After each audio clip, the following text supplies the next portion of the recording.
Hello students, welcome to all of you on my channel academy. आप सभी का स्वागत है। आज हम लोग पढ़ने वाले हैं काइंड्स ऑफ वर्ब। आज आप लोग देख रहे होंगे कि ये इतना नीचे क्यों लिखा गया होगा, है ना। अब व्यवस्था जो है ना कि खराब हो गई है। अब किसी तरह मुझे क्लास देना था, बस आपका यह दायित्व बनता है कि आप पूरा केंद्रित होकर अपने क्लास पर ध्यान रखें, ठीक है, पूरा कंसंट्रेट होकर के, है ना। तो इस प्रकार से अब हम पढ़ने वाले हैं अगली क्लास में जो हमारा है काइंड्स ऑफ वर्ब ना। तो पिछली क्लास को पहले जाकर के देख लीजिए और वीडियो को अंत तक देखा कीजिए। यह बात मैं कई बार कहता हूं लेकिन आप लोग सुनते नहीं हैं। देखिए, इसमें काइंड्स ऑफ वर्ब में पढ़ने वाले हैं, तो शोर मत करो, है ना। आगे देखो, तो इसमें कहा गया है कि there are two type of verb, है ना। मतलब वर्ब दो प्रकार की होती है। पहला मेन वर्ब, है ना। दूसरा मेन वर्ब का हिंदी कह दिया जाए तो हो जाएगा कि मुख्य क्रिया। देखिए, मुख्य क्रिया, है ना, मुख्य क्रिया या प्रधान क्रिया ठीक है। अब दूसरी जो है यह हो जाती है आपकी हेल्पिंग वर्ब,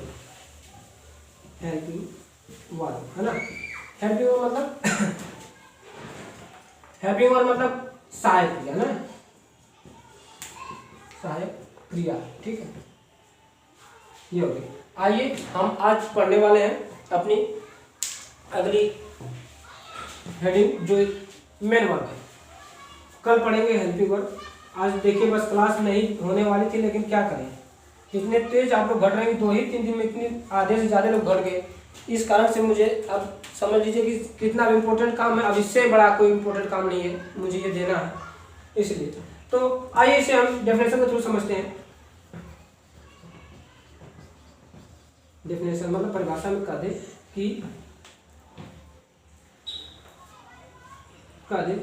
जो क्रिया किसी वाक्य में अकेले या सहायक क्रिया के साथ आती है उसे, है ना, उसे मेन वर्ब कहते हैं। क्या कहते हैं? मेन वर्ब कहते हैं। VER, मेन वर्ब कहते हैं, है ना। आइए इसे इंग्लिश में समझ लेते हैं। अगर कह दे कि, यानी डेफिनेशन इंग्लिश के थ्रू समझ ले कि द वर्ब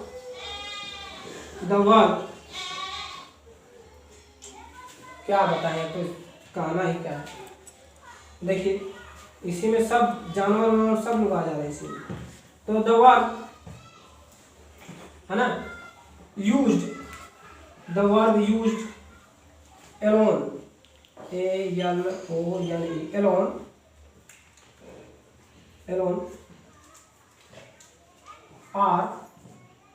और देखिए, अकेले मतलब एलोन, मतलब या क्या कहता है, टुगेदर माने साथ, टुगेदर, TOGTH,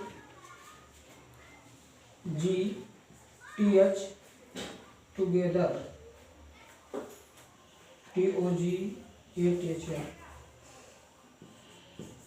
TETHR, टुगेदर, है ना। तो you alone are together with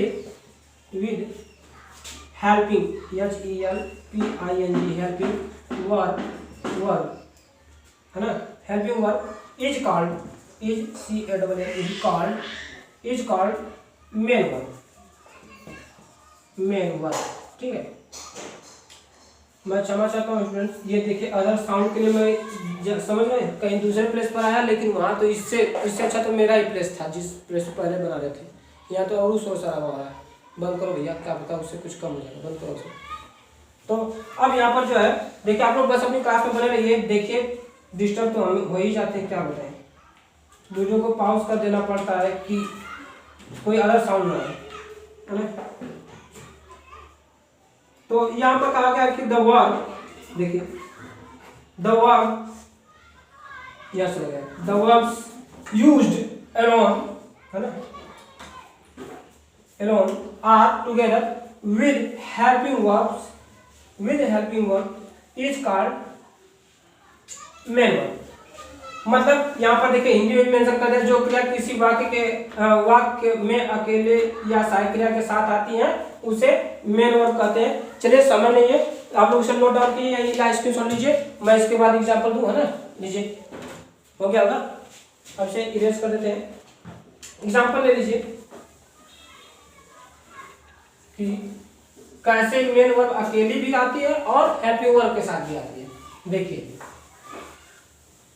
जब आपको ये ही नहीं पता होगा कि प्रोनाउन क्या है, वर्ब क्या है, एडजेक्टिव क्या है, तो आप बताइए सिंथेसिस कर सकते हैं?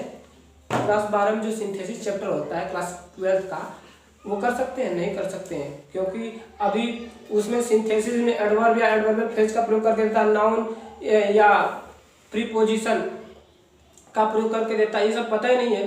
जिसका ये नहीं तैयार है वो कोई सिंथेसिस क्या कोई कुछ भी नहीं, वो टेंस भी नहीं बना सकता है, ठीक है। इसलिए बेसिक होता है पार्ट्स ऑफ स्पीच, लेकिन बच्चे इसे हवा में ले लेते हैं, हल्का समझते हैं, ये नहीं जानते कि ये बैकबोन होती है इंग्लिश की। चलिए आगे देखते हैं।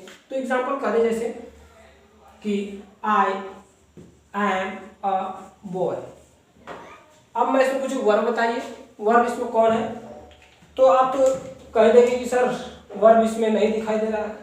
नहीं, कोई बहुत चालाक होगा कहेगा सर है ना, एम मैं पढ़ा होगा तो बताइएगा, लेकिन मैं आसान तरीका बताता हूँ। ए आर्टिकल, बॉय कॉमन नाउन, आई प्रोनाउन, सब निकल गया ना, सबको बता दिए, तो बचा क्या, एम।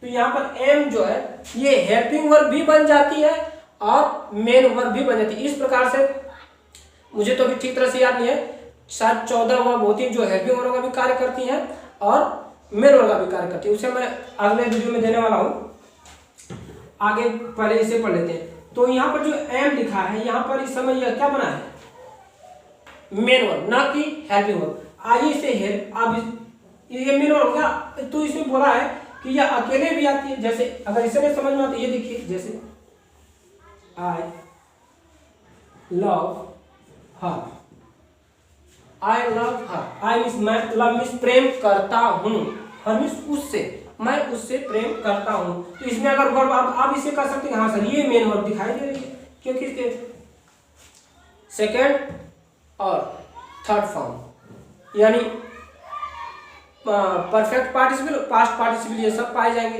इसलिए आप इसे कह देंगे। लेकिन इसके भी होते हैं, अब उसे अगले वीडियो में देखेंगे। अब इसे हम देखिए, अब इसे हम सहायक क्रिया बनाने वाले, जैसे कह दे आई एम प्लेइंग अगेन,